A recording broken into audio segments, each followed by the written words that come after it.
Mythos Busters, investigating the mystery, monsters, and madness of Arkham Horror, the card game. Hello and welcome to episode 23 of Mythos Busters, where it's early, and today I'm going to be sipping my coffee like they do on NPR. Joining me, bright and early, on this morning, is Ian. Hello. Hi, Ian. Hi. We were discussing earlier about who was in the most pain, and we come to find that despite our different time zones, we all went to bed and got up at around the same time. Yeah, pretty much. And proving we learned nothing from the last time we did one of these early morning recordings. Shit, I've learned nothing since I was 19, apparently. Joining as well is Nick. Hello. Hi, Nick. If there's anyone that I know in the room who's just the guy who's like, yeah, whatever, it's early, it's Nick. Yeah. So screw you, Nick. Sleep has never been too much of an issue for me. Humble brag.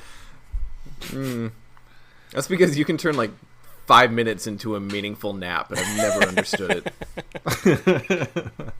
So today we've got a fun, albeit maybe a little slow starting episode. We're going to talk our community. Oh, yeah, sorry. I should probably mention. No Scott tonight, or this morning, because it's actually morning. So he's actually at a petting zoo as we speak. So let's hope he gives those furry little shoggoths a little stroke for all of us. All right. And our main topic today is going to be something a little different. We decided that we wanted to kind of get into some design theory crafting, and we've each picked a video game that we're going to talk about, potentially how one might make a custom scenario out of it. So I'm looking forward to that, and everything else. So let's do it. Nick! Yes. What do we got going on with the community? So, two things that I found on Board Game Geek that I'd like to highlight. First is a user who goes by the name of... I put it in the show notes, I don't have it here. Possum XV, or Art Tattlemelt. I totally mispronounced his last name, I bet. But he did a Twin Peaks reskin of a selection of investigators from Arkham Horror. And he provided artwork that's like stills from the show, but then he did like a Photoshop kind of painted filter over them, so they actually look pretty good. And they're really just the same abilities that we've already seen on other investigators, but it's just the fact that they're now Twin Peaks skinned, and I'm a Twin Peaks fan, at least Season 1 Twin Peaks fan. That was really cool to see, and I would be interested to... I don't know if I'll print them out and play with them at some point, but it's just cool to see that people are really exploring the options that this game can encompass. My son agrees. Yeah, Roland. So I don't know if you guys are Twin Peaks fans at all or not, but they looked pretty cool, I thought. I need to watch it again. It's been so long since I've seen it. That's one I've been tempted to pick up so many times, and I still have never watched it. I'm just vaguely aware of the premise. The first season, I think, is really, really good and bordering brilliant. There's some moments in the first season that I absolutely love. And then I watched the first episode of the second season, and I was like, yeah, I'm done.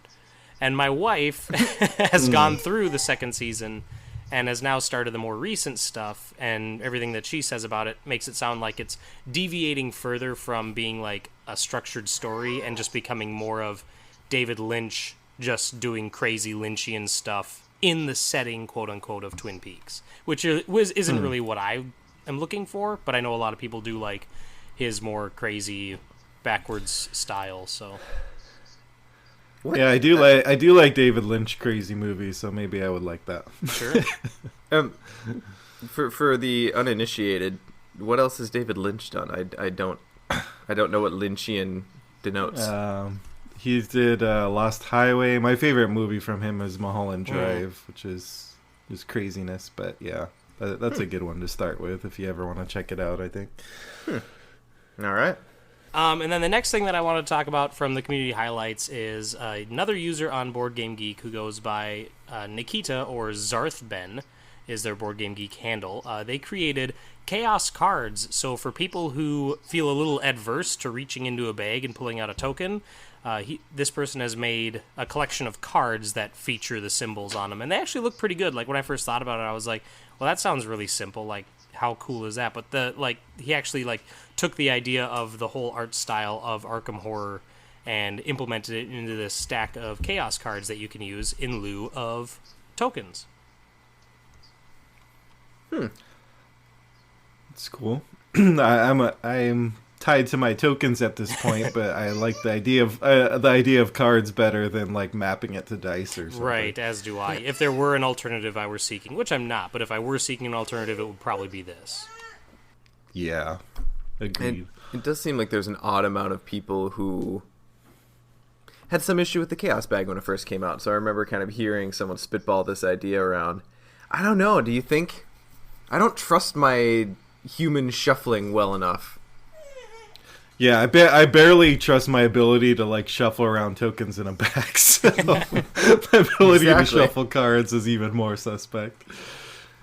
Like I would so want to do way more redos because I'm like, no, I didn't shuffle well enough. I didn't pull the tentacle twice. But yeah, they look pretty sweet. Yeah, I love the art that he's done with them. That the way he's kind of adapted those symbols to the cards and made them look, kind of interesting despite just being stuff we've already seen. And maybe someday I'll use them, but I don't foresee that right now. But I do like that they exist. I know in our Discord, Delaric, that's the username, did something similar, not creating cards, but getting like a set of like tarot-looking cards and then using that. And I thought that was a pretty cool idea because it's like the whole like tarot card aesthetic to it. So that's out there, I assume, on Board Game Geek if anyone cares to go download. All right, so let's move on to the news. Ian, what we got? Big fat nothing. We've got the sound of crickets as everyone is waiting for some kind of Arkham Knights announcement, and hopefully by the time this thing is edited and out, we actually know about Arkham Knights, but I'm not holding my breath.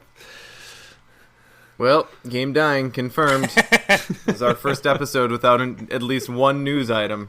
We had a good run, Didn't guys. even make it a year. Yeah, I think at this point everyone is, including us, is in the mode of like waiting for Carcosa to come out, which is supposed to happen on the 14th, and everything is kind of at a standstill until that happens. Like, we have our copies, of course, but can't really talk about it much until the masses have it in their hands.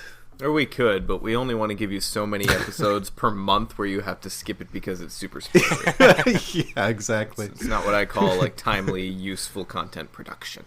Yeah, probably not a good idea. All right, well, and without Scott here, we get to skip on through the rules update. So we are straight on into our discussion topic Record today. time. So Nick, right? Like, dude, we've been recording for like 10 minutes. It's unheard of. Okay. It's never happened.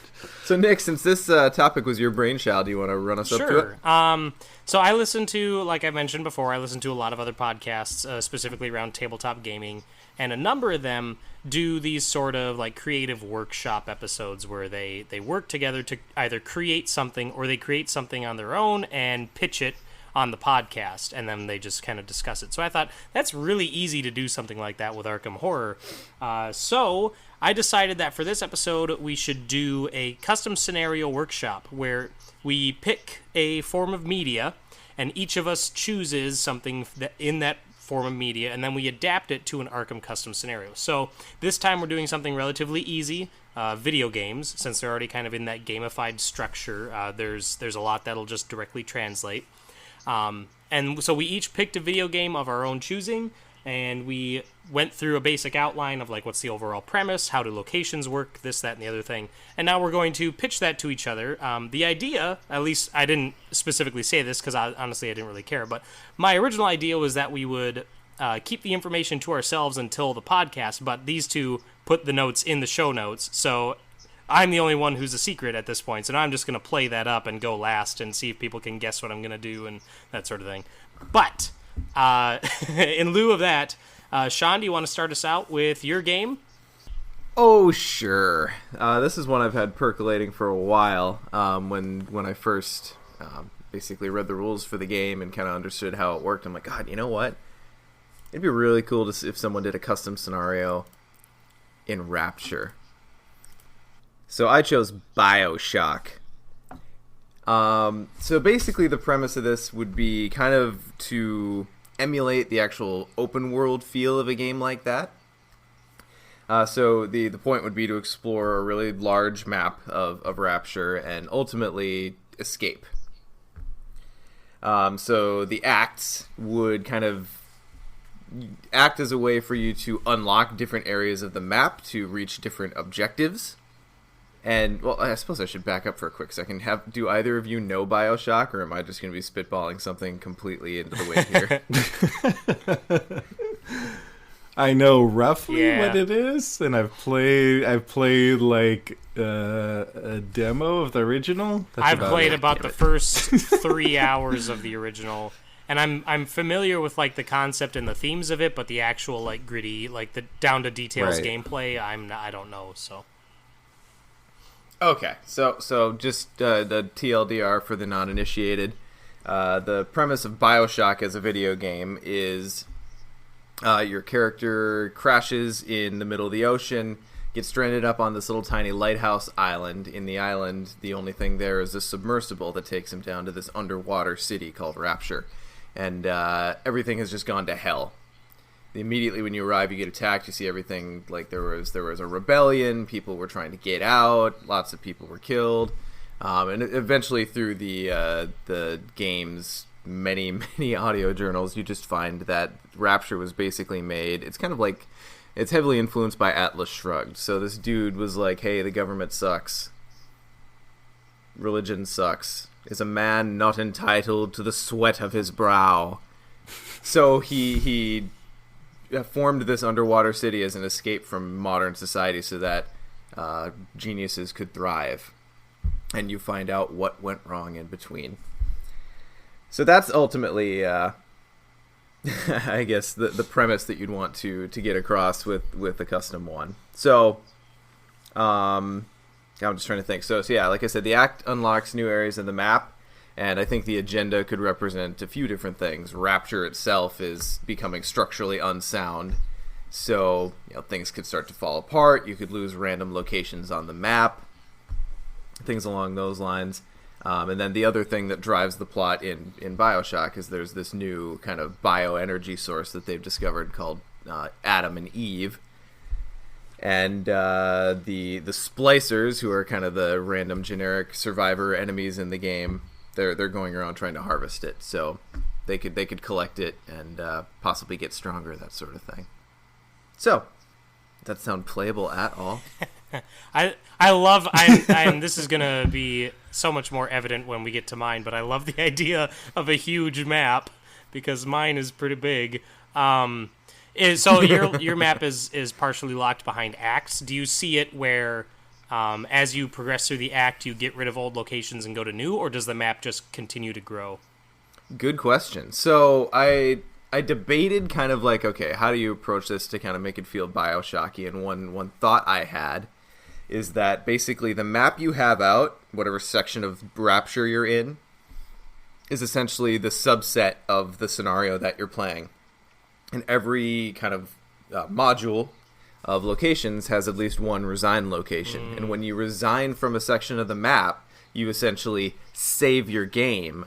You score anything in your victory points. You can upgrade your deck, and then you like record that in a campaign log or something like that, and then you move on to whatever other location you happen to be able to so get this to. it's still one, like in Arkham terms, it's still one scenario, right? But it's one that you can basically play as a campaign in itself. That's really cool. I like that a lot. And I had a question, now I lost it. So Ian, do you have anything to add real quick?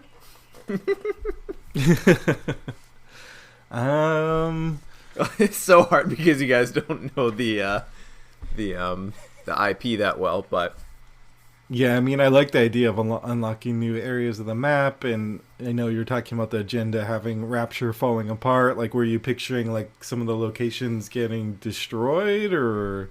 Yeah, something like that, or starting to get flooded. Like, you know, we've seen the cool use of or kind of, that's slightly spoilery for Carcosa. Never mind.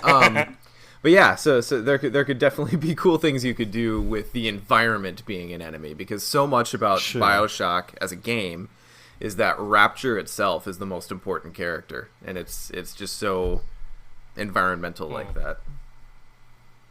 Yeah, I'm sure there would be ways to represent that for sure. Yeah, I mean, so the whole point there is to just, like I said, kind of create that open world feeling. So the biggest part that I'm struggling with is, okay, so you can kind of pop out of any location, you can save constantly, you know, quote unquote.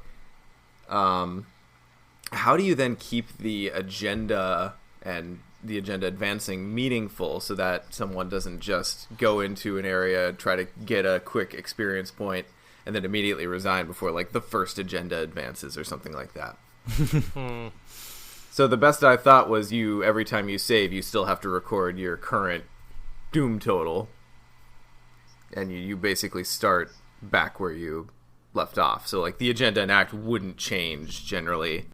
I think an easy way to get around that would be, instead of using the resign word, to just come up with your own trigger keyword that basically you'd have a rules card that would say every time you return or whatever it is, you know, you may upgrade your deck, you may reset your player area, blah, blah, blah, blah, blah. Do not alter scenario cards. Like, any scenario cards in play have to stay in play, and with tokens and that sort of thing. So it'd just be a player area, player, you know, control sort of alteration. Sure. What about enemies? Like, you've talked about the splicers. How do you see enemies being structured? Anything unique or interesting about them in this? And obviously, Josh brought it up in chat. The only enemy I'm really familiar with is the Big Daddy. How would those be incorporated? Yeah, I was trying to remember in my head, like, what do I know about BioShock? And then I was like, are those? Do you remember that first trailer? Oh, God, that first trailer is so captivating. I was like, in my head, are they called Big Daddies? I'm like, no, I'm making that up. So the splicers would be kind of like the orcs of your Lord of the Rings. They're definitely the most commonplace enemy. But what kind of makes them distinct in the game is, like, there's different classes of them depending on what plasmids they're using, and plasmids are basically like powers that people get from harnessing that Adam and Eve energy I was talking about. So basically, what I thought is you'd have like 3 or 4 kind of classes or different, you know, separate cards of splicers, and then you'd probably put a few treacheries in the encounter deck that attach to a splicer and kind of give them special abilities or make them a little bit more powerful, and possibly even add a victory point to one that doesn't have one. So then, like you mentioned, Big Daddies are kind of the iconic enemy.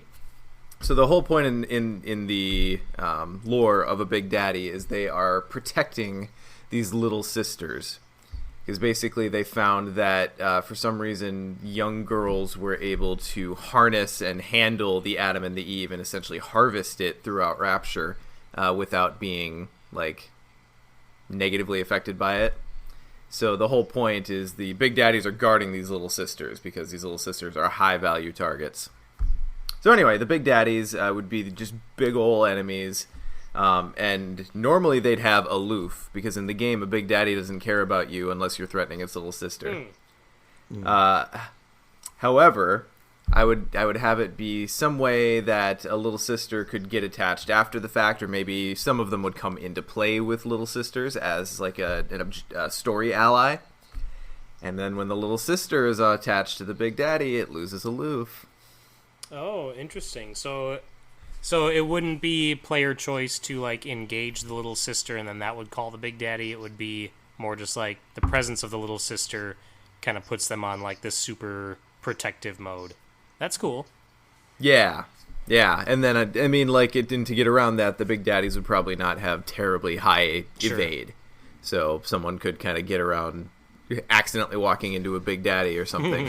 Right. So then the other thing I thought about was, so much of the game is kind of happening upon enemies.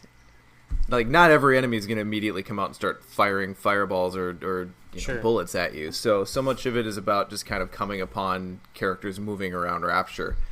So there might be a couple hunters in the deck, but there wouldn't be many. And I kind of thought there would be some cool way to kind of give a given enemy like a route in the map, like an instruction like this enemy Right. moves triangle to circle or something Sure. like that.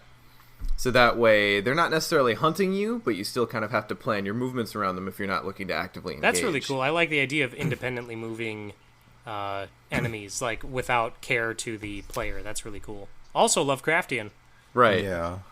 Right. And very video gamey. I'm not sure about BioShock, but like before the cast, we were talking about other video games and joking about how Metal Gear Solid, well, not really joking, Metal Gear Solid would have been a good option, and that's a video game where there's definite like paths for enemies, at least in the earlier ones. I can't speak to the later ones, so I don't know. Yeah, I like that idea of like learning patterns of enemies, and it definitely has a video game Right, feel and it'd be to it. cool even if you had, and I don't know how it works in BioShock, but if you had different enemy types that maybe when they crossed paths, there'd be an interesting interaction there, like maybe one would attack the other, or it would cause another enemy to Yeah. spawn, or something like that. You could really play with or play around with how they interact with each other. Yeah, oh my god. Ian, have you played the Lord of the Rings scenario Kira Thungal yet?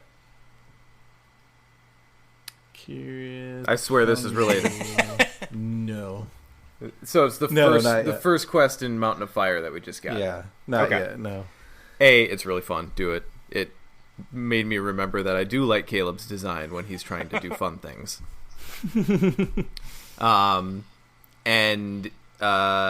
was what makes it really fun is it's emulating that battle in the Tower of Cirith Ungol after Frodo's been captured after the fight with Shelob, and it's so perfect because enemies will like randomly do damage to each other. There's a shadow effect that makes you resolve the attack of the enemy attacking you against a different enemy That's instead. so cool. It's Right. just That's awesome. really, really fun stuff like that. So yeah, I do think that would be awesome, and that happens a lot in the video game. So it would definitely be appropriate to the Sure. to the theme.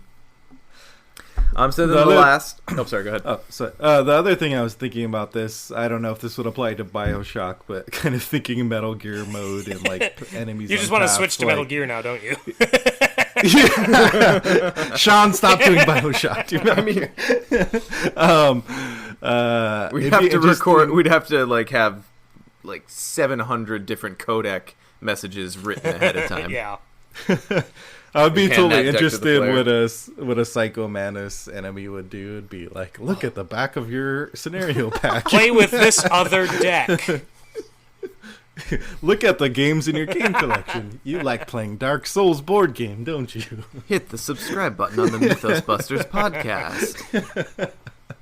But I was thinking about if there was some kind of way of doing like a stealth mechanic, sneaking past enemies in this game, like a pre-evade evade, like an enemy that had aloof, but it would lose aloof unless you did an evade test to like sneak past it when you got into something like that. So anyway, that's just a random thought that could Well, be somewhere in Haven't some we scenario. gotten a card kind of like that in Carcosa? I'm not a big fan of, Yes, of there is the one. rogue stealth card like that. I don't know. The only person I've tried using it in is Lola, and it didn't fit. So it could just be the fact that her build wasn't meant to exploit that. But anyway, if you're interested in stealth mechanics, stay tuned for my scenario because Oh boy. Sean. This is the big twist. Is Nick did pick Metal Gear? That would be I wish. He's just been baiting us the whole time. Who started this conversation? I can't remember now. Sean, so you talk about how Adam and Eve is harvested throughout Rapture, and that powers both enemies and characters, or the player character. So I'm assuming that I'm not saying I'm assuming, but the way I envision it is there almost be like resources placed around the map that you can grab, or maybe they're like story assets, or did you not see that becoming an actual game mechanic in your scenario?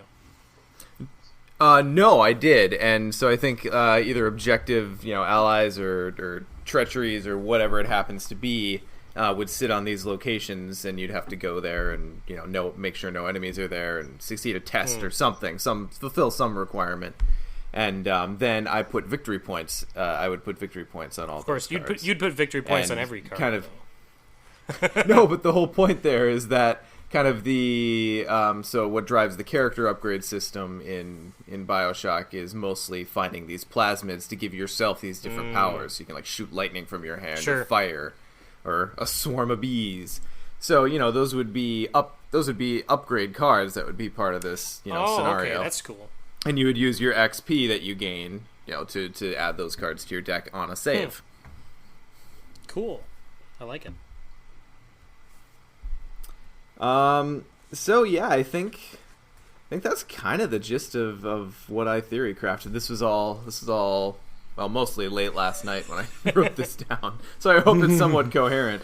But ultimately, the premise would be to either rescue or harvest the little sisters, because they could be worth, I'd say, God, I don't know how you do that, because the whole point of the moral choice of the game, which was shoehorned in by the publisher, by the way, it wasn't the original way BioShock was meant to be written.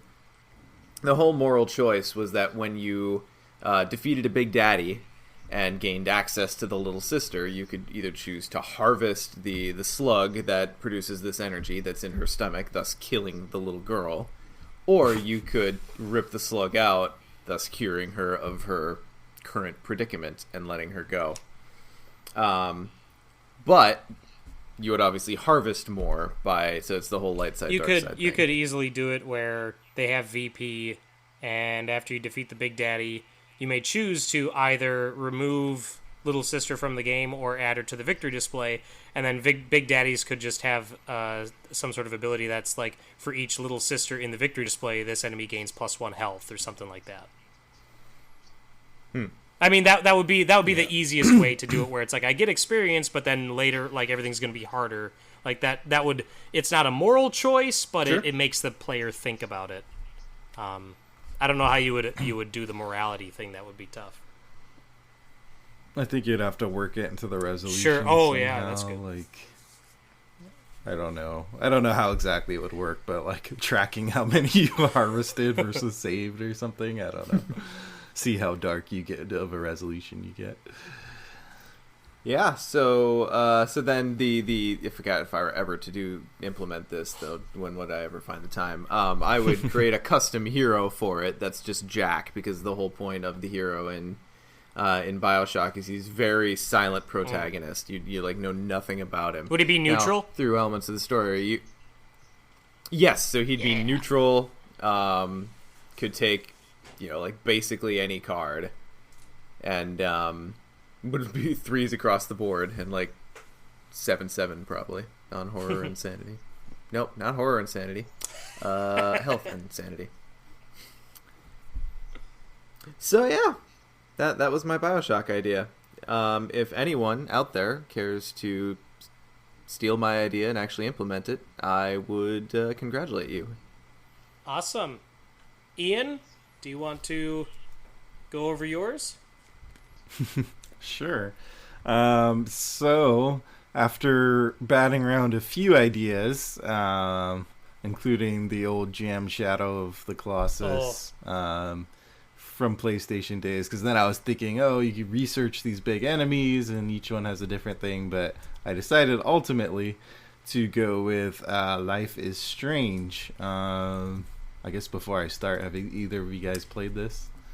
I have not. I watched 2 for 2. I've watched like the first half hour of it, but that's about it.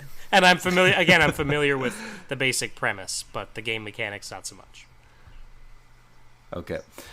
So this was actually a game I didn't know much about other than seeing it pop up in the Xbox store.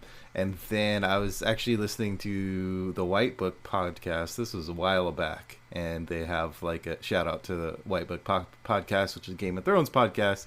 And at the end, they kind of do a similar like Tentacle Time type thing. Although much is where I stole Tentacle Time from. Yeah. Although much abbreviated compared to what we do for Tentacle Time.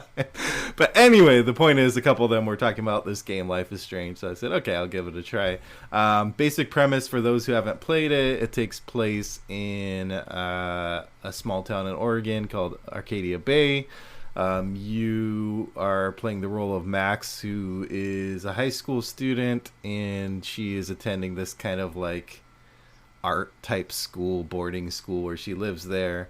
And I should say that because this game is so based on story, I'm going to try to avoid spoilers as much as I can in this description. There might be some very light spoilers, but nothing that will ruin the experience, so I will keep that in mind so you don't have to skip my segment if you're listening to this. But the basic premise of the game is that the character Max gets these kind of time manipulation powers. Basically out of nowhere. And so what makes the game interesting is you're in this kind of everyday setting of being a high school student and dealing with this kind of high school problems, but yet she has this sci-fi power to basically rewind time and fix things that she gets wrong. So I guess that initial premise is what made me think of doing this, choosing this for kind of adapting to Arkham, because I was thinking about how would like a time rewind work in Arkham. And kind of the central goal of the game would be to find out what happened to in Life is Strange. There's a girl who's been missing a long time called Rachel Amber. So the goal of this scenario would be to find out what happened to her through gathering clues, the usual. And also, I think interviewing various what do you call it? It's early. My mind is assets who are representing different characters. And the other part is to keep your quote unquote best friend from harm. So in other words, this is a slight spoiler, but it's something that happens in like the first 10 minutes and is like the basic premise of the game. So doesn't really count for much of one. But basically what triggers her powers is Max, the main character, sees someone who turns out to be her best friend basically get shot and killed. And so at that moment, it triggers her powers out of nowhere to rewind time and fix that. That's kind of the trigger. So the way I was thinking, I'm not sure exactly how this would work, but I thought it would be cool instead of... I mean, one option, the easy option, would just be to create a story asset for Chloe, who is the other kind of major character, her best friend, who gets shot and who you're trying to save with those powers.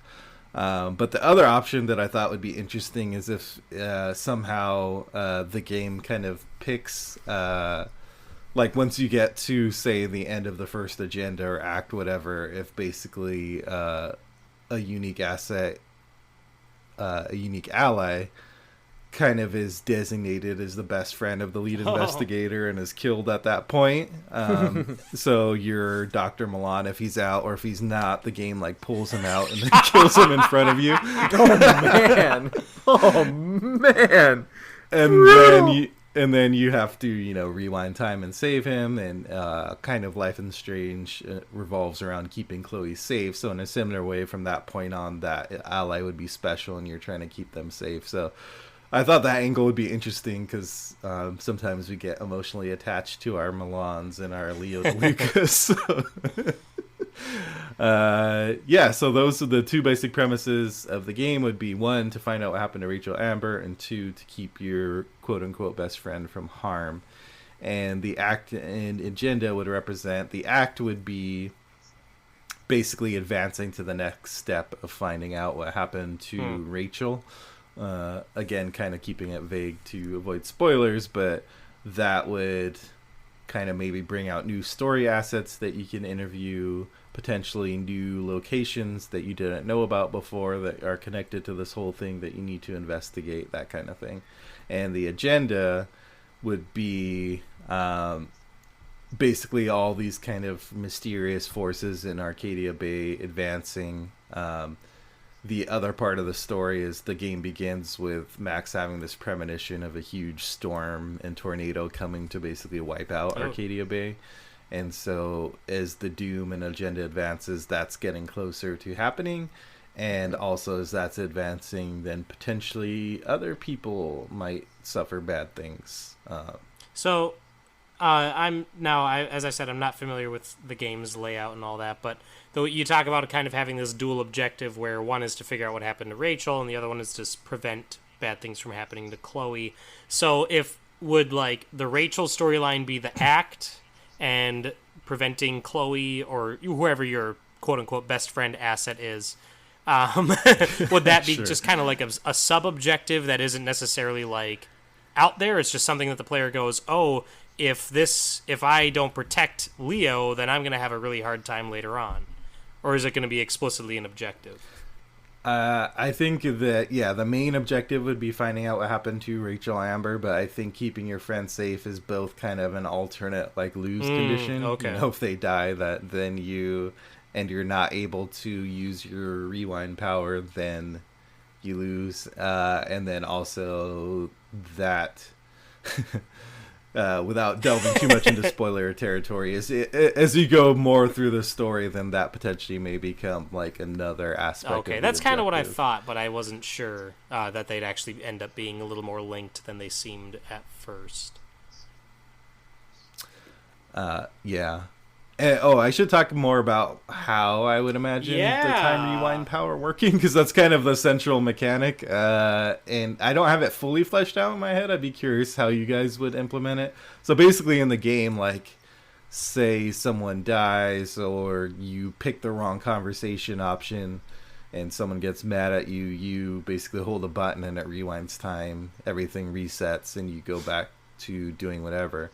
Now, the interesting part is it gets implemented in puzzles, so say something you pick up or manipulate in the environment doesn't necessarily reset at the same time.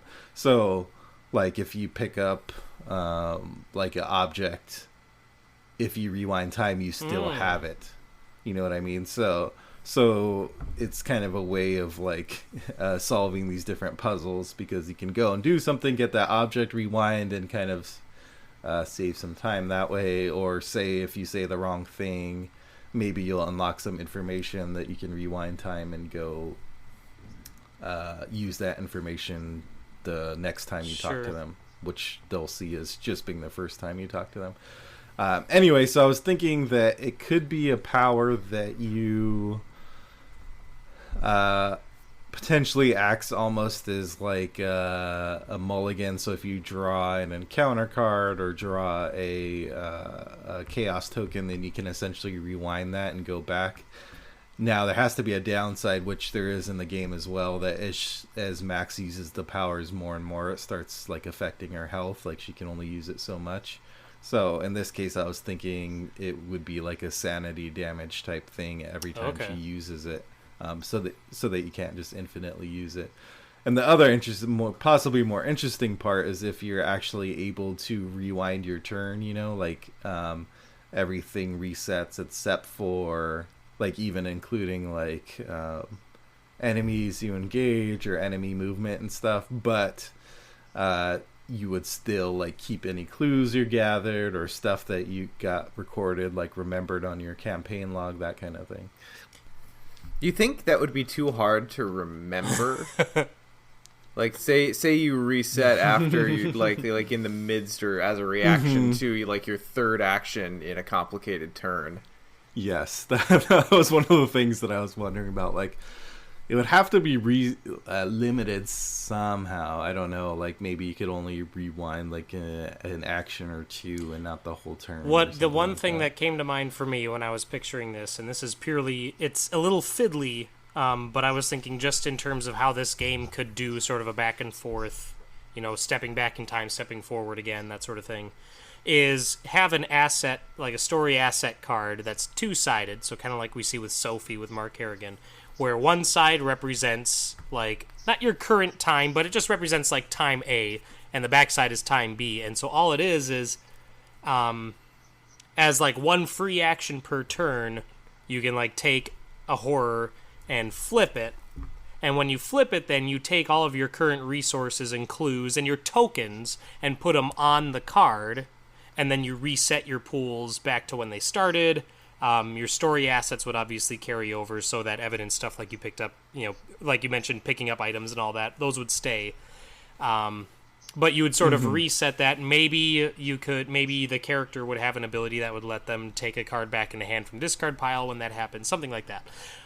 And then next turn, when you trigger it again and flip it back over, you would take the tokens you put on the card, put those back in your pool, and then take the ones that were existing in your pool when you flipped and put them on the other side of the card so then you'd at least have some sort of visual representation for saying, when I go back to this time, this is how I'm going to be set up. That was the only thing that really came to mind for me. I do love the idea, and I would love to play around with it some more.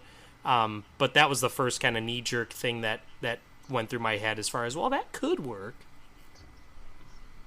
Yeah, some way to track it without having to write down everything that happened in your turn, basically.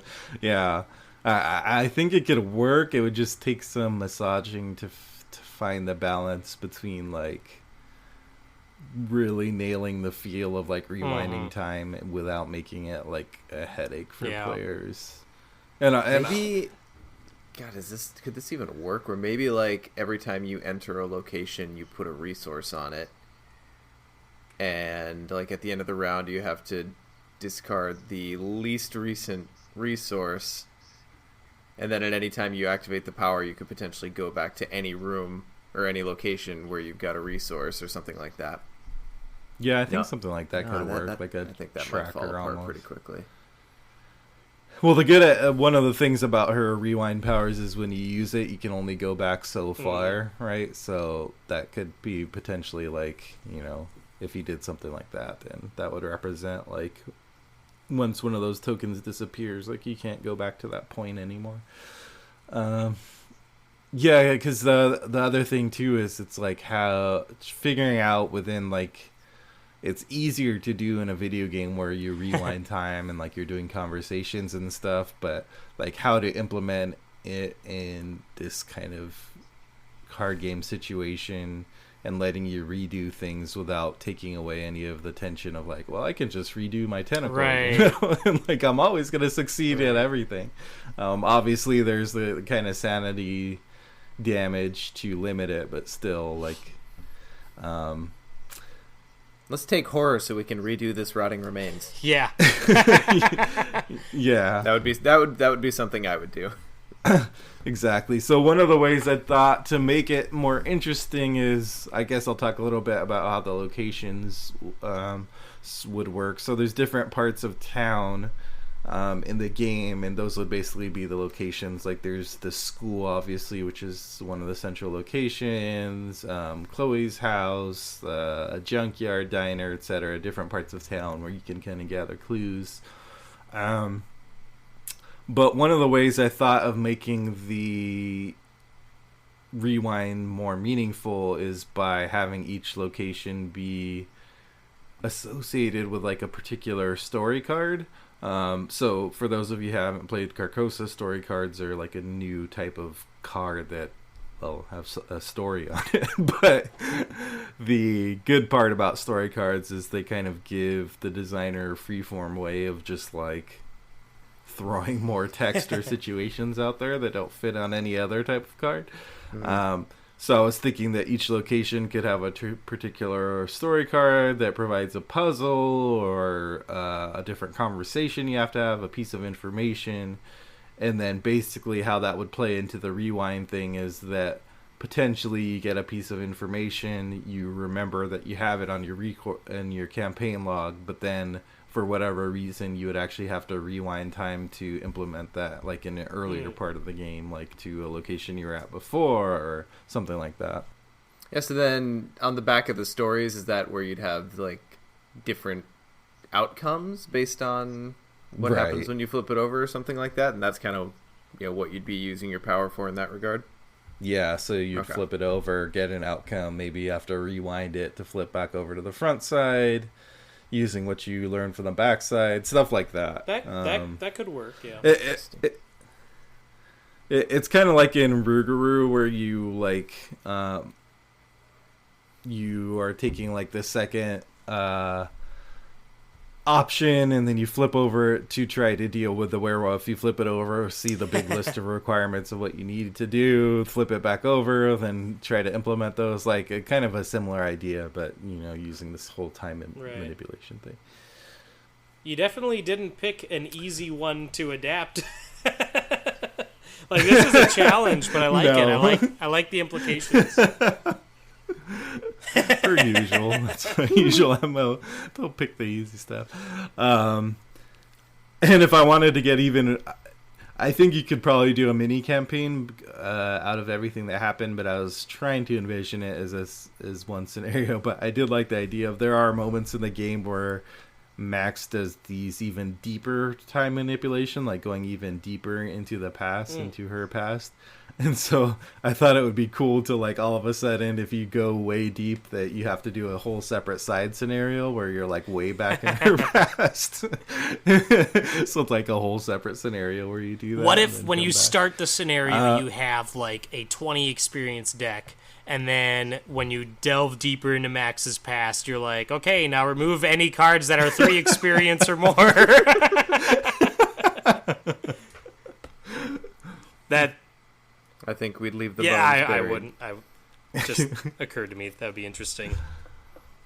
So the other aspect to this is figuring out kind of the encounter sets, because this is definitely not like a BioShock game where you're fighting enemies. Like there is no fighting in this game, so it's like that's one of the things when I think about designing Arkham scenarios is, like, a lot of times I think of these, like, crazy kind of possibilities, but then ultimately you have to include some combat, otherwise the combat characters don't have anything to do, so sometimes it makes it difficult for kind of implementing these more off the wall ideas that don't involve a lot of combat. But basically what I came up with is one encounter set would kind of be just the wonky stuff that's happening in the town, because as the story goes on, just weirder and weirder stuff starts happening as a result of all this time manipulation stuff and the storm coming. So that encounter set would just be weird stuff basically taking place. And it would be interesting to have kind of certain effects that seem harmless at first, but end up being more potentially dangerous as time goes on. The other thing is there is one person in the game named Nathan, who is kind of one of the antagonists. He's like a rich, spoiled bully kid whose family owns like half the town. And he has serious mental problems. Is this video game set in a 1980s movie? Are they trying to save but the it ski definitely resort? definitely has some of those elements going. So I was thinking of like a Nathan's Rage encounter set. So this wouldn't have like a ton of enemies, but Nathan would be a big person in town going around causing you problems, and basically those cards would be making it so that it would either make him stronger or bring him to your location and mess with you. Just all kinds of possibilities, and you could potentially, fight Nathan to drive him away for a while, but then he would come back. So, somewhat similar to like the Hunting Horror or something like that, but it'd be less like a big monster thing and more about him messing with you in a bunch of different ways. No wedgie cards though, or swirlies. Also, I thought, so the other way that I thought to make the time rewind more interesting would be to raise the stakes, because you are getting kind of these mulligans along the way, is that that also means that as the designer I can be really, really nasty.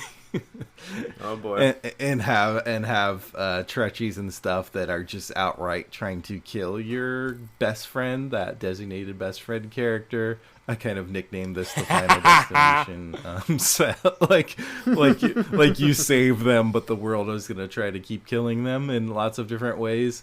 So these would be like high difficulty stuff and things that trigger off stuff you were supposed to have gotten through time manipulation. And if you're not able to do it, then they will just do very, very bad stuff, with the caveat that you have the time rewind powers to try to deal with them again. And then the other there are various other kind of seedy characters that could form enemies of various types, and those could be kind of fill out the rest of the deck. Interesting.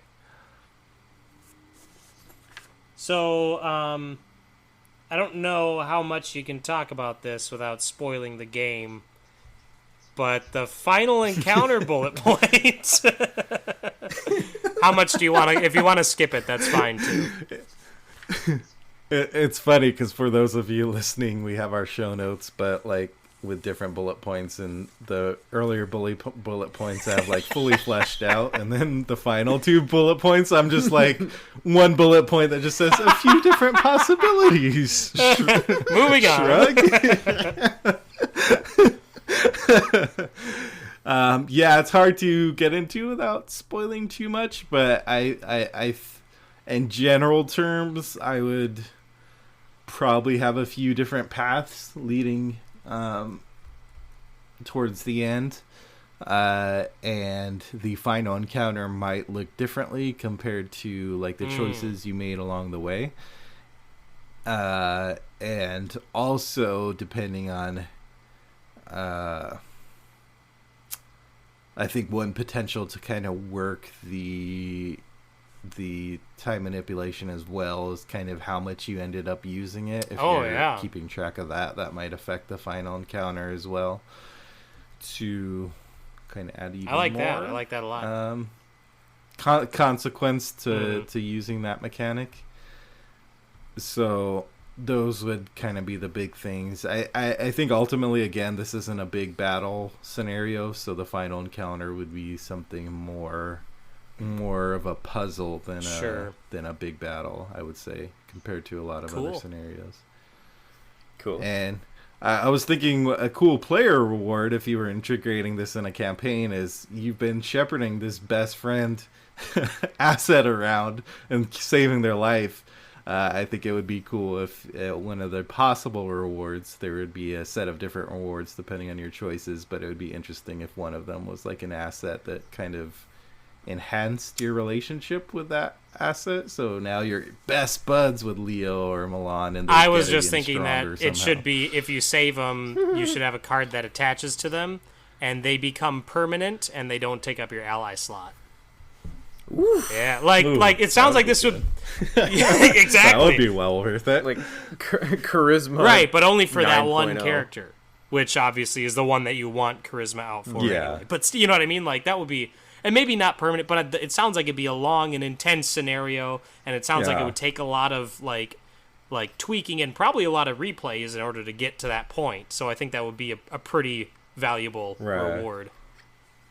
The sleeping on your couch asset, you can never get rid of them. that's why they're permanent. I like it. Yeah, that's combat's fun and interesting and flashy.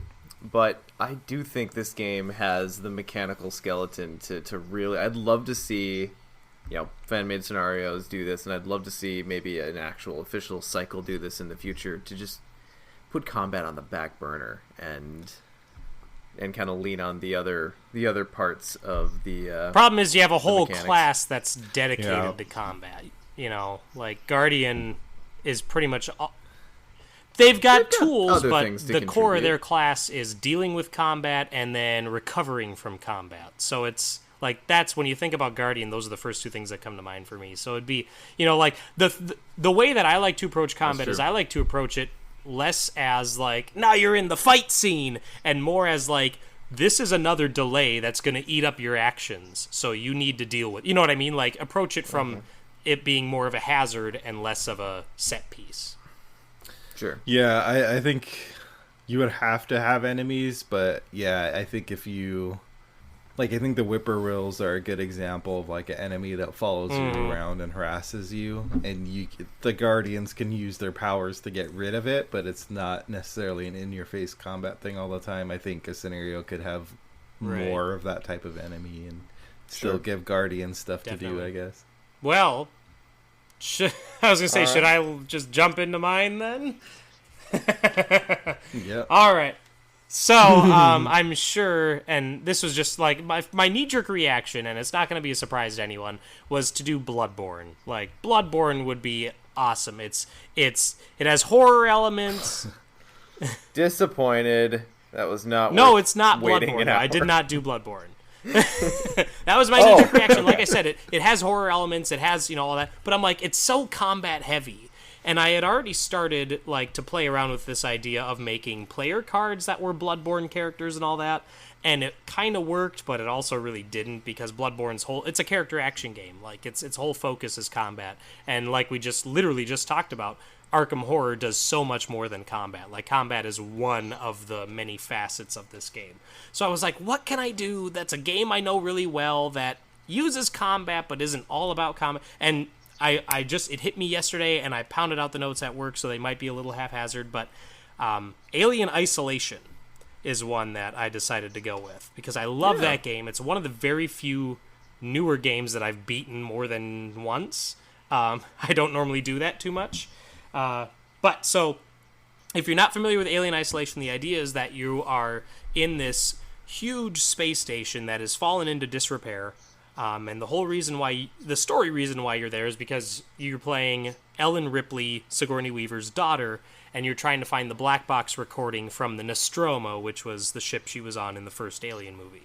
Well, it turns out there's an alien on the space station. People have gotten all paranoid and kind of broken up into their little factions, and some of them are hostile, some of them are helpful, so you gotta deal with people. Then, of course, there's androids that are running around all crazy, so you gotta deal with those as well. And then, I'm just straight up, I'm not even gonna dance around this. I'm gonna spoil this game, because really the story implications aren't, huge. Like, the narrative is cool, but it's not the reason you play this game. At about the start of the third act, you realize there's hundreds of aliens on this ship, not just one. So the whole time for the game before that, you're only encountering one, and then once you hit Act 3, you get this little is quote unquote cinematic where you see like a bunch of aliens at once, and you're like, oh my god, this is so much worse. And then from then on, you start encountering more than one at a time. Yeah, exactly. And the whole idea is that the alien is this invincible enemy that can't be killed. So then, during Act 3 of the game, which admittedly is really short, you have to deal with multiples of them, which was a really cool twist and really fun way. So the way I'm going to try and incorporate that into an Arkham Horror scenario is, like I mentioned with when Sean was talking about Rapture, is I'm going to have a big map, and I'm talking huge. Like, this is going to be like 15 locations, if not more. Like, I see you needing to play this on the floor of your house because it's so big. Good, like, for every time Nick has ever said, "Hey, you guys want to play StarCraft?" I got a thing for big games. What can I say? So that was the first thing that came to mind, was having this huge open world. And then I was like, okay. And I started to break up the acts and go, you can do this, and then you can do this, and then you can do that. And I was like, no. The whole, I'm going to rip out the whole, like, you playing Amanda Ripley. Because obviously when you're playing this game, you're not going to be Amanda. You're going to be whatever investigator you're bringing to it. And I didn't want to tie people down to playing that character. So I'm like, I'm going to take out the whole Ellen Ripley storyline. Like, you're not looking for the black box. We're going to skip ahead, and it's just, you just want to get off this station. So there's one act. There's only one act, but it's going to have a really big clue threshold, like 20 per investigator or 15 per investigator. It's going to be massive. Because that's your whole scenario, is that one act, trying to get off of this station. And it may not even have a clue threshold. It may just be objective, find a way off the station. It could just be that. which Right. Yeah, and then you use clues to access the there map, you go, and that's exactly. kind of your And gate check. that literally just hit me now. Like last night, I was like, "Yeah, 20 clues per investigator sounds awesome. I'm American, got to do the biggest thing ever." So anyway, but the agendas, there would be multiple agendas because those, rather than representing the plot of the enemy advancing, because in this case the enemy doesn't really have a plot. It's going to be gateways to increasing the enemy frequency and severity. So it would be more like, you're taking too long to get off, so the threats and everything are becoming more and more of an issue. So like the first agenda would just have regular human enemies. It would have like a 6 or 7 doom threshold. So it would be the get set up, find your bearings, and start to work your way around the map sort of agenda. And then the second agenda, like when you flip that over, you would then shuffle in the alien encounter set and another human encounter set. So then you have more humans in there. They're more aggressive. They're getting stronger. And then the alien will now occasionally pop up as well. And he's going to, again, be this nearly invincible enemy that will harass you or punish you for getting too reckless, stuff like that. And then at the end of the second agenda, you would take out the human enemies and you would put in, or no, I'm sorry, you'd leave the human enemies in there, you'd add androids on top of that. So that third agenda would have the alien hunting you, plus all the humans, plus all the androids. So it's really kind of like nail-bitey. Like, you can still deal with a lot of these enemies, but it's just the frequency is up there. And then for that fourth agenda, the very last one, you'd take out the androids, take out the alien, take out the humans, and you would shuffle in the group of alien encounter set, which would be a different encounter set than the single alien hunting you, so that I could stat them differently and make them have different abilities. So this other encounter set would be like the multiples of aliens, and it would just be focused on that. So now your encounter deck is smaller during the end of the game, and the only enemies in it are aliens. So it would be much more tense, and that would kind of be my final encounter. Like, I was thinking about it, and I'm like, I don't want to, like, obviously one of the things to think about is like, oh, I could just throw an alien queen in there, but part of the charm of Alien Isolation is that it can only pull from the first movie because that was what they had the rights to, and I really like that because that first movie is my favorite movie of the series, and there's no queen in that. Like, there are eggs and there are facehuggers and all that, but there's no queen. So I liked the idea of the quote-unquote final encounter just being more and more tense as there's just multiple aliens hunting you throughout the map, and kind of just getting away with the idea of like a final boss fight, so to speak. Talking about locations, like I said, there's going to be a lot of them, and most of them would be just basic movement around the map. There probably would be, I don't know if these would be locations or story assets, but there would be a couple of different things in play that would help you traverse the map quicker or skip a bunch of locations. They'd be like the transit car, the ventilation shaft, or like the maintenance passage.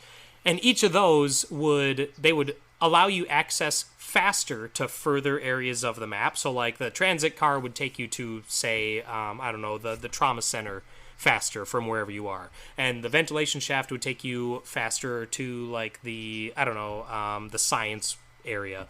So they would access different areas, but they would have their own level of threats. So like the transit car would be really noisy, so it would make your stealth tests harder, and I'll get into that in a minute.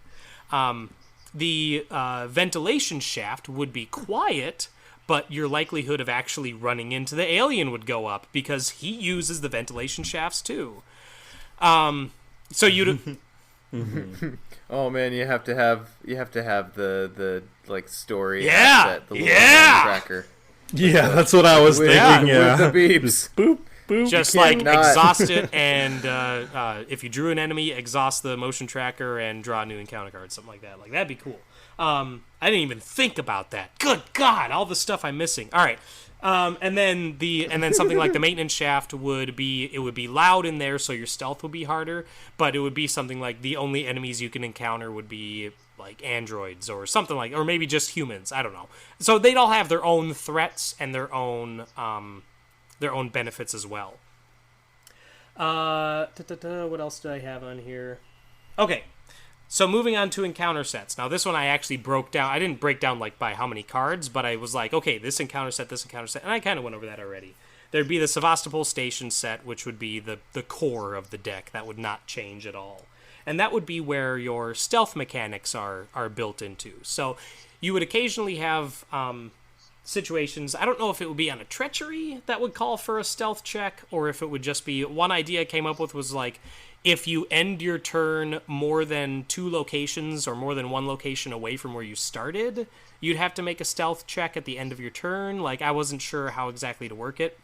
But the idea is, my first thought was just to do the Lord of the Rings thing, where you discard cards off the encounter deck until you discard one that says stealth.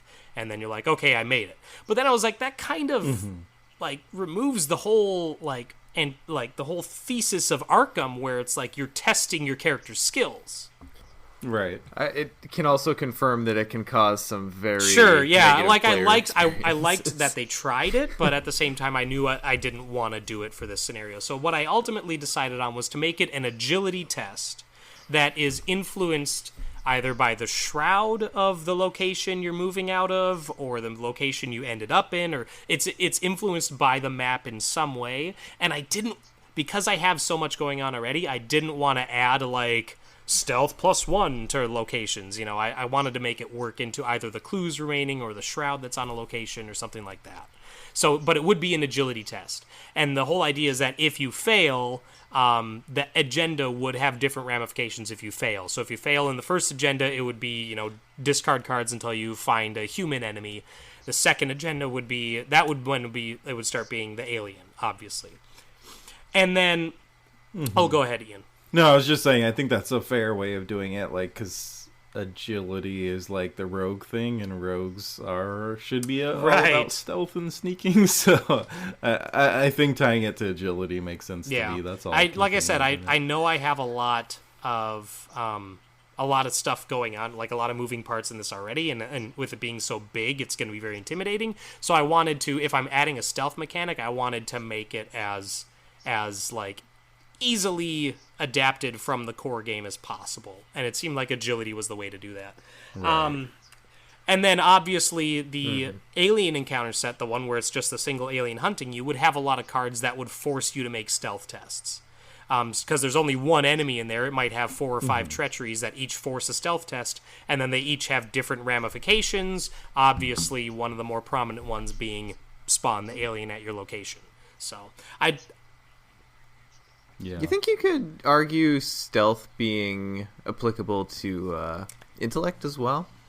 To maybe give a wider range of investigators a decent shot? Maybe if it's tied to locations, like I could just have certain locations that say, this location uses intellect for stealth checks instead of agility. You know, something like that. No. So you'd have to do an intellect test. And the test would be what? It'd be based on the shroud somehow, and the higher the shroud, the easier that test is, because you're just finding a smart place to hide. So I don't know how to actually implement that. Right, that, and I thought about that as well. Like I was thinking, like maybe the difficulty is like 7 minus shroud, but then it's like, well, then you know, to me, like I was a little adverse to that because it wasn't something that I could just easily like slap on a card, and you know.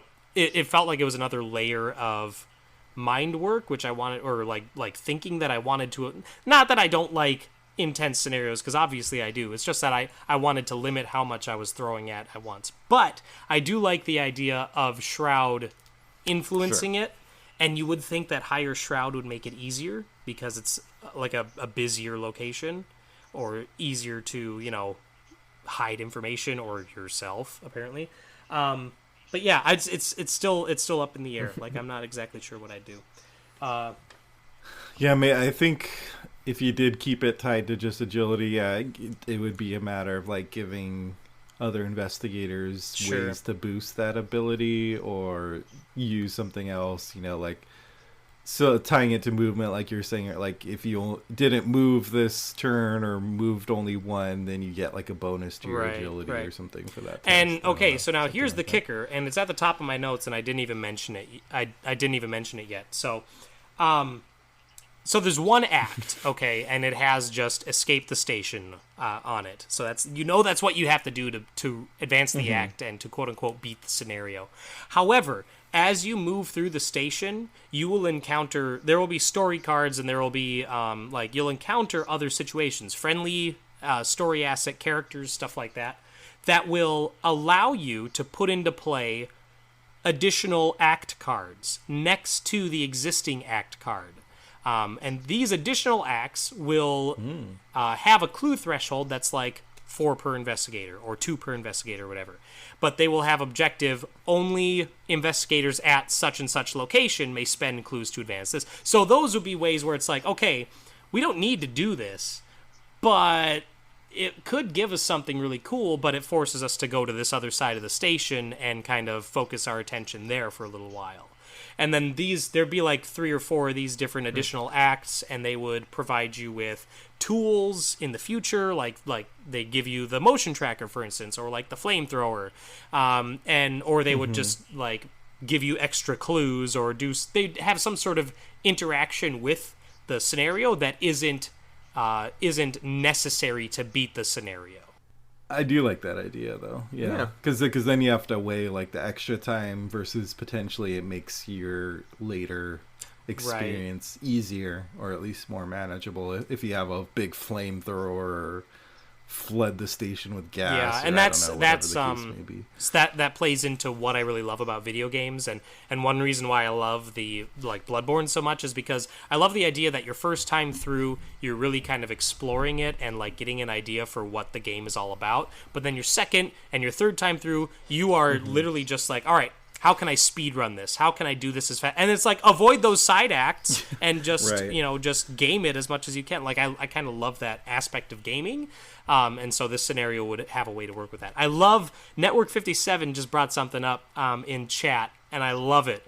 I didn't even think about this, but 2-sided allies that flip to xenomorph enemies when they're defeated. That's awesome. Like they would obviously flip to chest bursters, and then if you don't kill the chest burster right away, it would then spawn the alien. But that's really cool. I like that a lot. The idea I had, and this just shows maybe based on my life is strange that I harbor ill will towards our unique assets. But my idea is there would be face huggers that attack your unique assets, and then they're like on a timer, and then they get chest bursted into an alien. Poor Dr. Milan just gets a big chest burst. Well, and I thought about that too, where like part of the whole thing with it's in the deleted scenes of the original movie, but the whole idea is that the alien, quote unquote, in the movie he killed Dallas. Like that's part of that was a line in the movie where it's like he's just gone, like there's no blood, there's nothing, he just wasn't there. And then in the deleted scenes you realize that like Dallas is actually like plastered onto the wall in this alien goo, and he's been impregnated via facehugger. So I was like, that'd be really cool to have aliens in that third act, have alien enemies that are all about engaging with you, stealing your ally, and then disengaging and just leaving.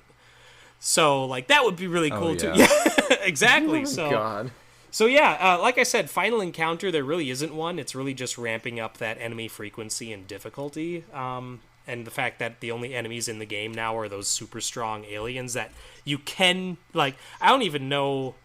because this is Arkham and it's not Alien Isolation, the video game, you would be able to beat them, but the question would then be, how many actions and how many resources am I willing to shell out to get rid of one of these 6 aliens, or however many there are in the deck? You know what I mean? Like, that would be the question. And I do see a lot of play groups just completely wiping in that 4th agenda, simply because of how the encounter deck works. And it's like, oh, this time we just happened to draw 3 aliens out of 4 encounter cards, and we just couldn't deal with them. You know what I mean? Like, I do foresee that becoming an issue. But at the same time, I don't want to have the aliens set aside and drawn in at certain... Like, I like the idea that there's that pressure that it's in the encounter deck and it can come out at any time. And there are things that can accelerate that, but ultimately you're... Well, it's like the uneasiness that a weakness upcoming causes. It's just like every time you go to pull that card to draw it, you're like... And then player rewards... The only thing, like, I thought about, well, maybe they could carry over, like, the motion tracker into another game or something. But then I was like, well, if, you know, like, I'm already bending the rules with the whole, like, you're bringing 1920s investigators onto Sevastopol Station. Like, that doesn't really make sense. And I didn't want to do a bunch of custom investigators. Yeah, because there's never been a portal through time in Lovecraft mythos ever. But I think I just decided on this scenario would just have a ton of VP on the map itself. And then also some that are harder to get on enemies, like especially on the aliens. But like the map would be riddled with VP. It would just be whether or not it would just be whether or not you come across it because it's such a big map. So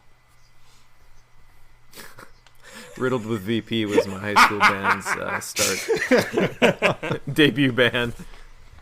Oh my god, no, I lost it. So that's move on. That's my Alien Isolation Arkham scenario.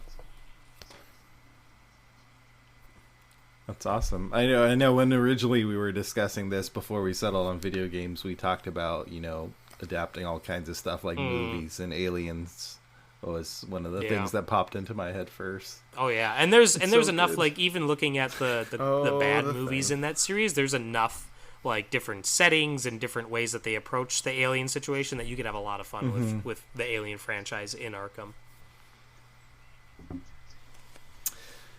Yeah, I think one of the fun things you could do is just put interesting stuff on the different locations that allows you to interact with the station and find different, you know, kind of like you were saying, that allows you to find different ways around things or avoiding swarms. I had one idea which is totally impractical, but I'm obsessed with the facehugger ally thing now. But it would be so hilarious as if you had the option of like, okay, they at a certain point, like a story card gets put under one of your assets, and then the flip side is either a chest burster or nothing. So you don't know if they have a chest burster or not, and after a certain time it flips over. So the other aspect of that is you could like airlock them to get rid of them, but so then you have to figure out whether to airlock them, and then you flip it over. Oops, I guess I airlocked an innocent Milan. That's really cool. I did play with the idea of doing where like an investigator could get face hugged. And then how that would work is then like when Agenda 4 turns, or at some point late in the campaign, you'd lose your investigator in your deck, and you'd get like an alien and like a 8-card stack that you draw 2 of every turn. Like, so then now it's like, I'm playing against you guys now. Like, fuck off. You're not getting off the station now. You know, like that would be really interesting too. But what I ultimately came to the conclusion of is like, just like, this scenario already has so much in it. Part of me's like, don't do that, and another part of me's like, just throw it all in. just do it. But I'd feel like if I was playing with other people, I'd spend my whole time trying to get face hugged. I do think.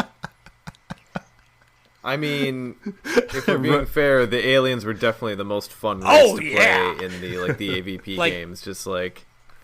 All along aliens the walls were awesome. And jumping around I do like the idea of and maybe only having like one so that it doesn't turn into one player versus 3 aliens. Sure. Plus the aliens in the encounter. But anyway, another idea too that just hit me literally as I was going through my bullet points was like, this could be another contender for epic multiplayer. Like if I have a big map like that, I could just section the map off and try. But I don't know if I want to wrap my head around doing rules for 12 players. Yeah, that could be interesting though, if it's like you're in one part of the station and hit the switch and either it like opens a door for another group or it opens like a horde of aliens on them and you don't know which. Oh, so many possibilities. But yeah, I don't even know how to design those things. The more I talk about this now, the more excited I am. So I'm not gonna say anything. Not gonna say anything. Nick, you don't need to add it to the 32 other things you thought of this month. It's fine. I know when I was designing my Life is Strange thing, I was like, you know, no, I'm not going to do it. I'm not going to walk that path. See, guys, this is why I'm unambitious with these sorts of things, because then when an opportunity presents itself, I'm like, yeah, I got nothing else going on. All right, well, that was a fun little exercise. when you initially suggested the topic, I'm like, oh god, these two are the guys who are like, oh, I develop on the side, guys. What can I contribute? What am I like? I don't do this. And then when I started getting rolling, it ended up everything gets than I expected. Everything gets a lot easier once you have It's a rolling. fun little exercise. So moving it on from there, this one is a little bit awkward for me. I'm still not sure how I feel about this. We got a voicemail recently from a listener, and well, I'm gonna let it explain itself. Hey, Mythos Busters, this is Nick from Appleton, Wisconsin. I just tried to leave a voicemail, and I think my phone dropped, so here's round two. Confession, first of all, I'm the mustache-twirling villain that left the 1-star review on iTunes. As soon as I heard it get called out on the episode, I went and revised it. I'll be honest, I didn't know I could revise it. So, and I may or may not have just lost a campaign. I guess not lost, but got a less than savory ending to a campaign in my crazy solo daisy, and may or may not have been drunk. I may or may not have been listening to you guys when it happened, so I was raging. Anyway, yes, I have revised it, and you guys are awesome, and I just wanted to call and apologize and say that I love the fact that your podcasts are hours long, or your episodes are hours long, because I drive great distances quite frequently, and it's nice because you guys all road trip with me all the time. So, anyway, keep it chaotic. Bye. So, Sean, talk us through your thoughts on that. So I'm torn between feeling a little embarrassed that I publicly shamed someone into submission, essentially, and being happy the fact that we got rid of our 1-star review. Yeah! So no. For real, though, I think it's cool that we have such a cool and open community that, you know, we can... I hope it didn't come off like I was calling someone out as harsh. It was just that the 1-star review is what got me thinking about kind of calling more attention to it. Sure. But I like that we live in such a community, in such a world where I can essentially publicly shame someone. And the dude's like, oh, yeah, sorry, fixed it. I think it definitely shows how good this community is. Like, is this one of the first times in the history of the internet that someone publicly called to apologize about a 1-star review? I mean, it very well might be. So, I think officially Mythos Busters listeners are the best. We're just going to go with that. I do love the idea that he drunk reviewed us. I mean... I'm gonna assume like he lost his campaign and was kind of feeling down in the dumps, and then our episode abruptly ended. And he was like, "No, they need more." So yeah. Anyway, thanks Nick for calling in. That was simultaneously embarrassing and awesome to hear. So yeah, thanks for the apology. That was Right. above and beyond what was necessary, Yes. but much appreciated. Right. I will say that, his name is Nick. He obviously shoots from the hip. Awesome guy. The fact that, it's easier to ask for forgiveness than for permission. So kudos to you for just following your heart, your drunken little heart, and adding that 1-star review right away. And then, thanks for fixing it or for amending it later. But now the fact that you're also a Nick means that you and I can never be in the same room together. So just give me a heads up if you're planning to go to like Arkham Knights or Gen Con next year or something like that. So... And Sean is no stranger to salt, so he understands.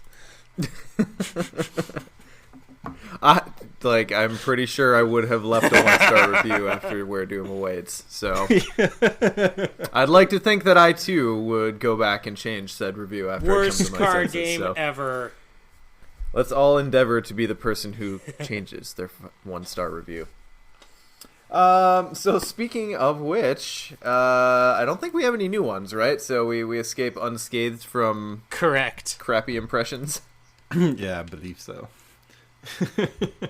All right, so then let's move it on into Tentacle time. Ian, what's grabbing you lately? Well, couple things other than playing Arkham. Kind of what's been grabbing me, which I can't talk much about right now, is I've been working on designing a game, so I don't have much to speak about right now, but that's been eating up a fair bit of my free time. Other than that, I picked up the Star Trek Adventures RPG book at Gen Con and been reading through that. And kind of spinning off of that, I haven't had a chance to play it, but there is a show on the interwebs, on Twitch specifically, on the Geek and Sundry Twitch, of people playing it, which is called Shield of Tomorrow. So if you're at all interested in how it plays or Star Trek in general, then I recommend watching Shield of Tomorrow, which always throws me off because it sounds like a Marvel, I think I'm thinking of Shield, but it always makes me think of like a superhero like show. But it's actually... And I immediately think of the Eiffel 65 song "People of Tomorrow," but yeah. It's just because I.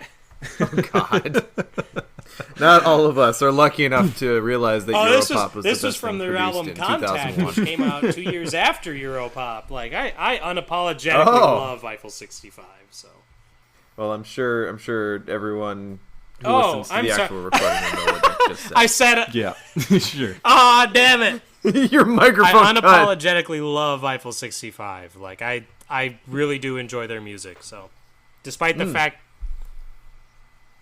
no one should have to apologize. Like my console, like I can respect a song that is literally just a dude going, "Hey, this video game's cool." I like that one too. And you ever try Metal Gear Solid? Pretty much. And that's the song. Go listen to it. It's called My Console. It's ridiculous. So a couple cool things I wanted to point out from the system, from what I've read so far, that kind of, and I'm not familiar with tons of RPG systems, so this may be like someone may write me an email and say, this is in like 12 other systems. It's not that original, but it's original to me, okay? Hypothetical internet person. So the first part of the system I thought was cool is that the character creation actually walks you through your life to kind of flesh out your character. So you start with picking your species, like human, Vulcan, etc., and then the next step is your background, like what type of world did you grow up in, and that kind of based on like your farming world or the home world, that kind of increases different stats and gives you different traits and talents. And then the next step is like Starfleet Academy, so what did you major and minor in there, and then that gives you different stat boost and talents. And then in your career, like how long have you been an officer, and then you have to pick like two big defining events, like it could be one of your old ships was destroyed, or you were the first to encounter a new alien race, or you had to question or challenge an officer and disobey their orders, and all of those things have different effects on your kind of stats and your skills and whatnot. And then ultimately you get to your character. But I thought that was a cool way of doing character creation, of basically there's like 7 steps that basically walk you through your life, because then it kind of forces you to both flesh out your background and then ties that background directly to your stats. So I thought that was cool. And then that is really cool. Yeah. My question for you is, can you die during character creation?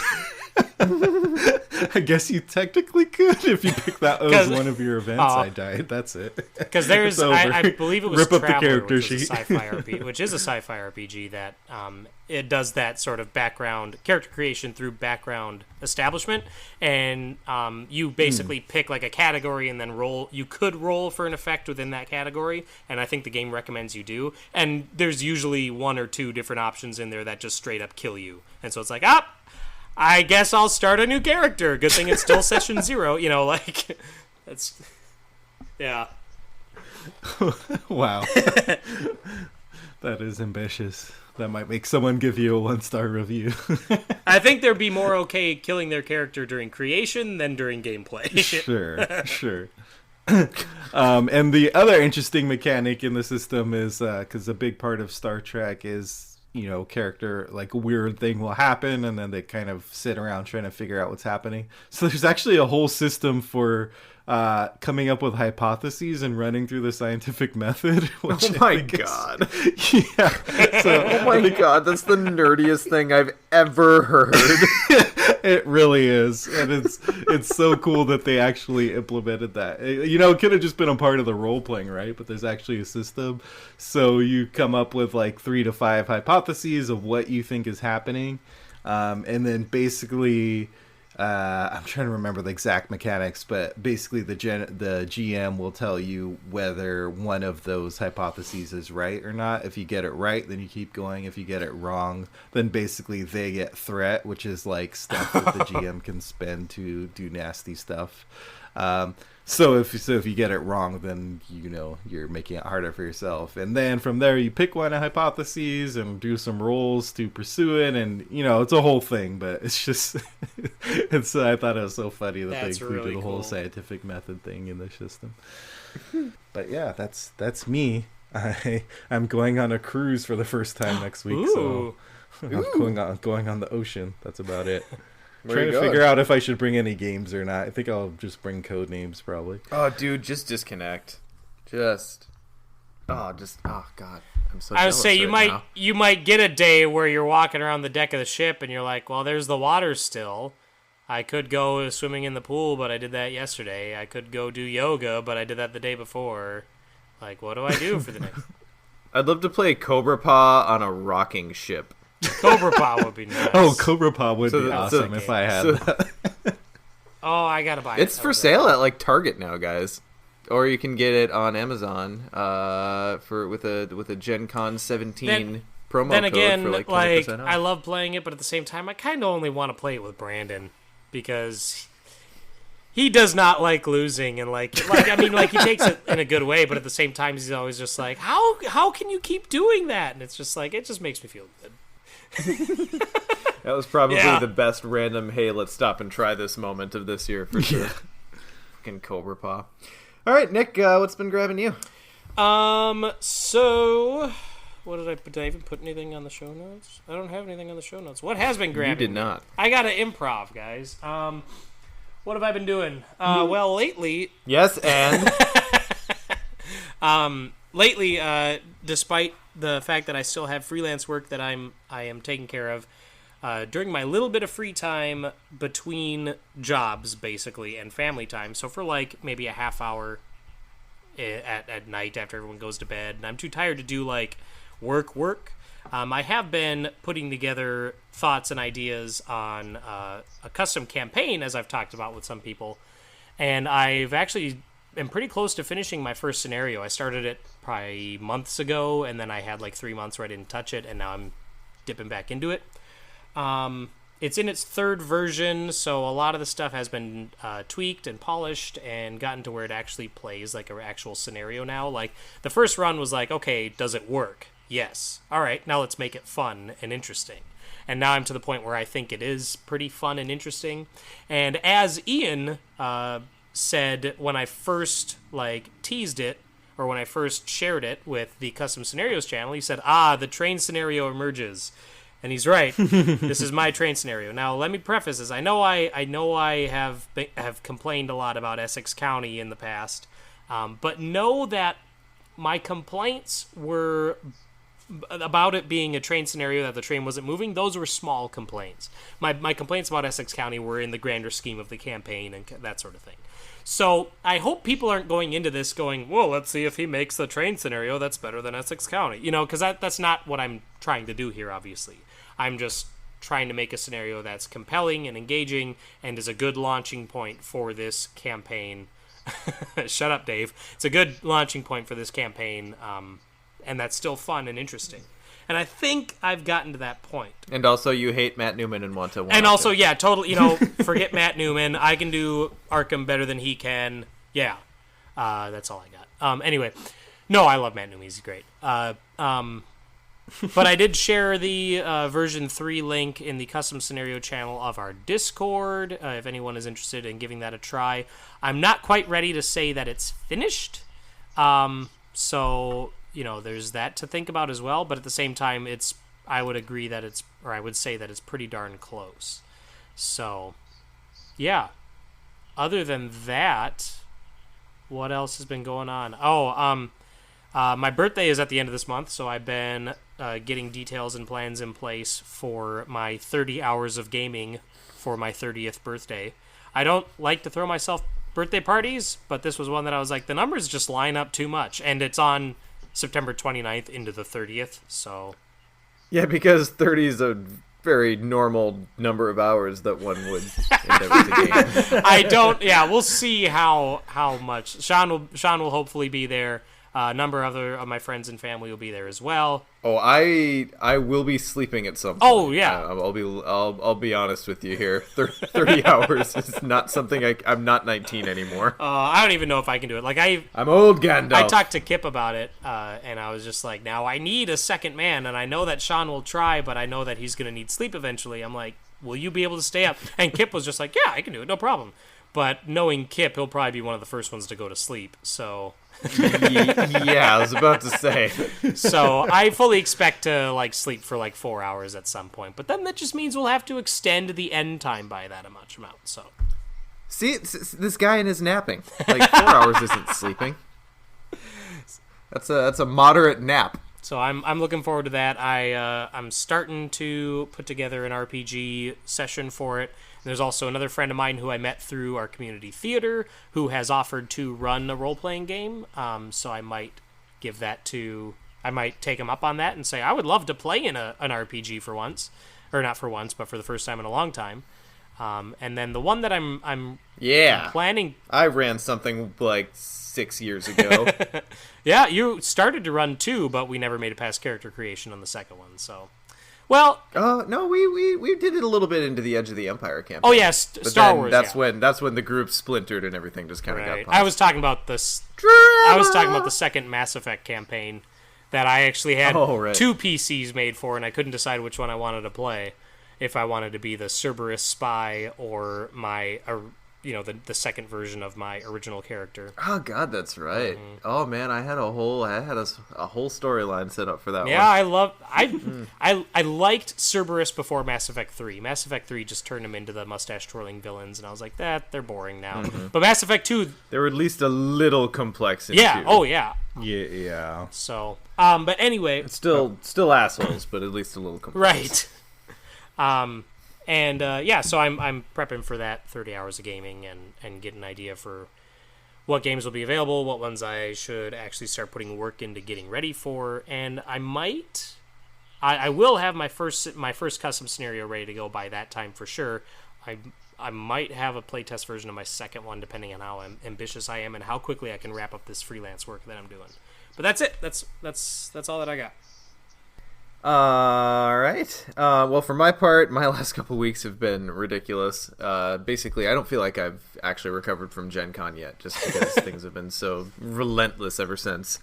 And God, Gen Con's just a spiritual drain. But yeah, I went on a houseboat trip, which was as close to a reset button as I'm going to get, and that was fun. If you don't know what a houseboat trip is, it's literally you rent a water RV and go camp out on a lake for a few days. It's amazing. And I've fallen a little bit back in love with Lord of the Rings, as I said. I've kind of had a rough time with some of the scenarios that are all just like, the scenario's about challenge. You're going to beat your head against it, and you're going to hate it. And there have been a fair few of those lately. But the Mountain of Fire box is really cool. I really, really liked the Tower of Cirith Ungol. I thought it was a lot of fun. So I'm looking forward to finishing out the campaign box and maybe actually taking a Lord of the Rings campaign, which was the progenitor of the campaign mode in Arkham. I'll finally take that through to completion. Looking forward to that. And then I suppose the only other thing is I've been playing Arkham with my sister and her boyfriend. Last night we started a Dunwich Legacy campaign. Ooh. And yeah. I'm doing my best not to quarterback it. I'm actively trying not to quarterback decisions they make. So I always make them go back and forth between being lead investigator. And when they picked extracurricular activity to go first, I was like, oh damn it. Because I really, really don't like doing extracurricular activity first, I But find. Naomi could have your back, yo! We didn't even get to find Peter Clover. We got bum rushed in the House Always Wins. Oh. We walked out with 5 experience, but we got resolution 4 or whatever when the last agenda advances. Oh. We couldn't even get to the resign location. It was rough. Were you playing like Jim, and Jim? The recalcitrant adventures of Jim, and Jim. No, let's hear. I'm playing Yorick, who's amazing, by the way. My sister picked up Akachi, and then her boyfriend is playing Roland. Oh, so what? we're actually... See, our problem was that we're a little inconsistent in our clue acquisition. Like, in extracurricular activity, like Akachi found her Rite of Seeking, Roland got his magnifying glass, and I pulled, look what I found, and resourceful, so I was able to recur it a couple times. So we were really keeping pace on clues, but the second time, we just got stymied. No one could gamble in the card room successfully, and no one wanted to cheat. No one wanted to cheat. We did not cheat, and we avoided the Elder Thing token in extracurricular activity too. So, we each have a mental trauma, but we're actually doing okay. We've got, I think, 11 total experience, and yeah. Anyway, it's really fun, and Yorick's amazing. Yeah, I built 4 Arkham decks last night because I'm going to have a few friends over today, and we're going to play a 4-player game or two. So I didn't even ask who wanted to play what because most of them are fairly new to Arkham still. So I just built Yorick, Roland, Lola, and Safina. So various levels of skill and intensity. I built Yorick to be very Guardian heavy because of his asset recycling. And then obviously I built Roland then in that aspect to be very Seeker heavy. So Roland's going to be our Clover. We'll see how that goes. Interesting. Yeah. I built my Roland that I paired with Horse Memories for that campaign. I built him kind of Clovery, and it worked really well. Turns out having access to yellow cards is just a good Isn't thing. it, though? Yeah, that's like I've said it so many times, but he's going to be a hard one to beat for me because he's my 2 favorite classes. Like, it's just like, he's so good. So good. Yeah. So anyway, that's been just about it for me. Hopefully I might actually get them to come over again later today and continue the campaign. They're both so into it, and I'm going to milk it for all it's worth. It's rare. Like, I'm a career pusher when it comes to, my friends and family. Like, when I really enjoy something, I highly encourage people around me to check it out. So when something lands, it feels good. Okay, so as always, guys, let's wrap this up here. You can leave us a 5-star review if you feel like it. Leave us any review. I would appreciate other non-5-star reviews as well, especially if you're going to change it to a higher review later and apologize. Always good. But if you leave us a 5-star review, you can name a host and an impression, and your review will be read on the show. If you have comments, please call the Mythos Busters hotline at 203-493-MYTH. That's 203-493-6984. And check us out on all our social media, because we're out there. Guys, any parting shots before we go? And that takes us out. For episode 23 of Mythos Busters, we will see you next time.